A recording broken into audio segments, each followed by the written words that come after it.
в'язати кукли, іграшки для військових обереги. Ото такі. Хлопцям те тут бережи себе, а тут пишуться їхні позивні.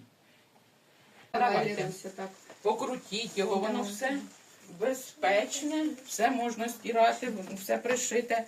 Це такі в нас Котигорошко і Миланочка. Так, дивіться. Котигорошко, тільки робили виставу, от тільки. От оце такий Котигорошко у нас є. Це моя перша лялька, яку я вчилася в'язати ляльки. Це моя була сама перша. Я в резиночку і дивимося, щоб всі петельки дивилися. Ну, так от, в одну сторону. Так ось роздивіться. Отак от розкладіть туди. Усі.